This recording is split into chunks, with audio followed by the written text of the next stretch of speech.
Love, Lust, and Letdowns, Chapter 1 EP by The Bonfire. The Bonfire grew up in Chicopee, Massachusetts, raised by her Samoan stepfather. She got into singing as a kid and did YouTube covers as she got older. A performance at a club caught the attention of Raphael Saadiq, who brought her to Atlanta to help develop her sound. She always wanted her music to sound like a bonfire, so she chose that as her name.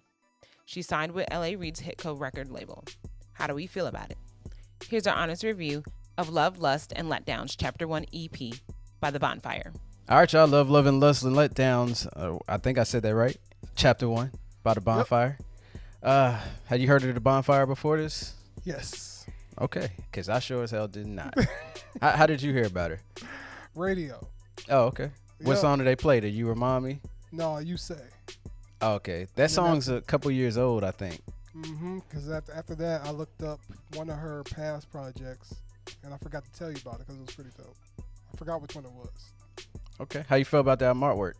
Thought it was pretty dope, man. I like the font on the name and everything like that, and I just love the color tone of the album itself. Pretty dope. Yeah, I like the warm color tone. It gives off the love, lust, and letdowns vibe from that. It looks like a very uncomfortable pose that she's sitting in. That's 100% a pose that you take just to take a picture. But aside from that, man, it's cool. The font is cool. I'm not overly in love with the album cover. Everything here is cool as far as the cover goes. The vibe of this music, man, it looks like the Bonfire's vibe is to like kind of reimagine songs that have already been out and popularized, kind of just put a little spin on them. That's the vibe I get from, the majority of the music I've heard from her so far. Yeah, it's like, some really good ideas turn to where it doesn't really feel overly cheesy or nothing like gimmicky. So I really like how she took some these like samples, if you will, and just took and made her own. It's pretty dope. Yeah. So, man, highlights. Look, man, You Remind Me featuring Wale. That joint is dope. Wale gave you a standard operating Wale verse, but it worked. It was fine. Nothing wrong with it. This sounded like a song that would have popped in the 90s, early 2000s. I don't know if it'll pop now. We'll have to wait and see. I mean, I would hope it would. It's got a vibe to it. It kind of samples a little bit of the Touch Me, Tease Me vibe, and that was weird to me because Talk to Me, Baby also kind of sampled part of the Touch Me, Tease Me vibe. So You Remind Me was more so of how the beat sounded a little bit as well as a sample in another song. Talk to Me, Baby kind of took the way Case sung the song, the way his melody went with the song. So I thought that was weird that you kind of sampled the same song twice. It's cool. I'm pretty sure that Case, Foxy Brown ain't complaining with, they commission and everything. But new furniture, dope. Pay Them No Mind. I love the beat. Come on. If you don't love that beat, you got some problems. That's all I can really say about the song, though. You Say featuring Black is cool. I think it's got a vibe to it. Black killed it. Anytime you say a right you line in your verse. That shit was fire, wasn't it? When he said that, I was just like, bruh. Okay. I had to tell everybody, did y'all catch that? Like, did y'all catch what he just said? And they were just like, what? What you talking about? And I'm just like, come on. Most people didn't catch it, but I did. So if you ain't catch it, man, catch up. And Can't Choose featuring Mark E. Basie. That was amazing. That's probably my favorite song on the whole project. I thought it was super dope. Yeah, man. I really like her sound when it comes to like certain songs like Talk to Me, Baby, and Pay Them No Mind.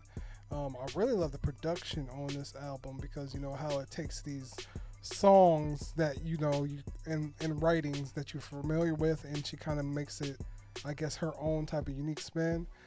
You Say I really like a lot just because of the vibe of the song. I think it has a really, really dope vibe, and it's very catchy and it sticks in your head. And Can't Choose is a great song on here because it was like one of the songs that she really sound, I guess, unique in herself on. I'll get to that in lowlights, but Can't Choose was really, really dope because I was just like, okay, you got something else here, so I appreciated that. Low lights, man. So pay Them No Mind. I actually didn't really care much for the lyrics in the verse. I thought the hook was okay, but I didn't care for the lyrics. Talk to Me, Baby had some really cheesy lines, like really cheesy, where I was just like, I mean, that's like second, third grade elementary school. I just started writing song style lines.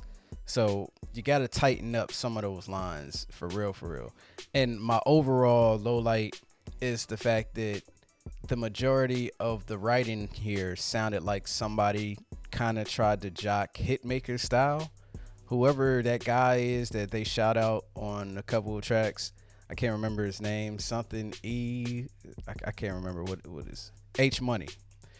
H Money. And don't get me wrong, Hitmaker is not the first person to flip songs whatsoever.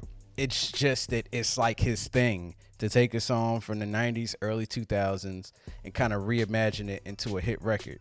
Like anytime you hear a song where you hear a beat that sounds familiar, you're going to hear Hitmaker. So to hear H Money, it was just like, all right, you kind of jocking. But even with that said, I just want to say that I do think that remaking songs is a dope concept. It still has to be done right. You have to make the songs better than the original. You have to, or else it's like people aren't gonna care. Yeah, and that's what leads me to my lowlights is the fact that, you know, it's cool when you have a reinterpolation of another song and everything like that. But as an artist, I kind of want to hear what you sound like, and that's why I like Can't Choose a lot. And not to say that there's anything wrong with the tracks, like, you know, Talk to Me Baby or Pay Them No Mind. It's just the fact that you don't want to get lost in that kind of that stigma that, you know, you just do cover type songs. You know what I'm saying? So I think that's what I would be like to look forward to future to see what more original works she could do. Yeah, I'm really, like you should have said, I'm really curious to see how that, because like think about it, like Pay Them No Mind, you sampled the Prototype by Andre 3000. That song is amazing. Just the fact that you sampled it, people are already gonna kind of look at the song with a side eye, and you're kind of putting yourself behind an 8 ball. You have a lot to prove in a situation where if you do more so songs like Can't Choose, I didn't feel like you were sampling from anybody. It felt like your song. So I felt like we need more Can't Chooses and new furnitures so that way we can get her sound. So that way when she does do a song that kind of has a sample or a reimagining of a song, it's not that big of a deal because you know what she sounds like. You can't build a whole sound off of that. That's like mixtape stuff. To kind of like flip songs, like Trey Songz done plenty of mixtapes like that and a lot of artists.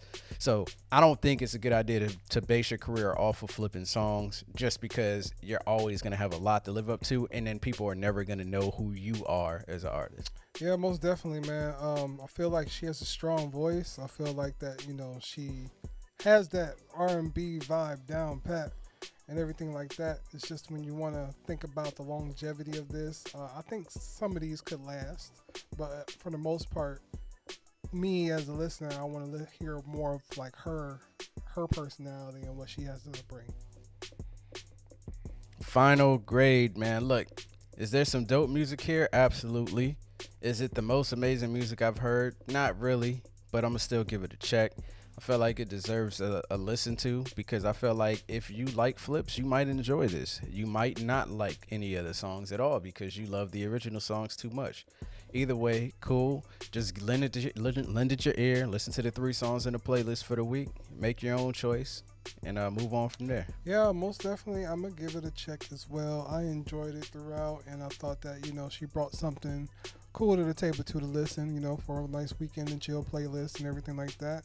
But like I said, I'll be very interested to see what she does with, I guess, chapter 2. And, you know, if it's going to be more of the same or if it's going to be a little bit of her flavor.